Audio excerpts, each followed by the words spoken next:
তো hey guys, কোরবানির মাত্র 2 দিন, সেজন্য গরু খোঁজার জন্য যাচ্ছি। তো আমরা যাচ্ছি 5 জন, আর বাকি 2 জন গরুর বাজারে উপস্থিত।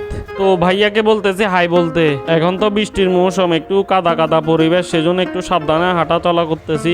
তো কোনো রকম ভাবে যদি গোবরে পাড়া পড়ে যায় তো সমস্যা। তো এটা কিন্তু আমাদের পোলাপানদের ইমোশন, এটা না থাকলে আমাদের শরীরে এনার্জিটা আসে না। গরুর বাজারে আমার চোখ পড়লো, এখানে খাবার বেচতেছে। তো ভাইকে বললাম যে ভাইয়া আমাকে কিছু খাবান। ভাই বলতেছে ভাইয়ার কাছে টাকা নাই, ভাইয়া গরিব। তো আমরা এখন গরু খোঁজার মিশনে নামলাম। আমরা 6 জন এখন রেডি এখন গরু খোঁজার জন্য। তো পছন্দ হচ্ছে না, মানে হাঁটতে হাঁটতে পুরো পায়ের রেশা তেশা খারাপ। তো হাঁটতে হাঁটতে আমার পায়ের অবস্থা খারাপ, এক মুহূর্তে আমি এবার আর হাঁটতে পারতেছি না। তো আপনারা সাধারণ পাবলিক মনে করবেন এখানে গরু একটা, কিন্তু আমার আব্বু আম্মুর চোখে গরু 2টা, আমি সহ। তো অবশেষে গরু আমাদের পছন্দ হয়েছে, সবার পছন্দে। এবারে আমরা আলহামদুলিল্লাহ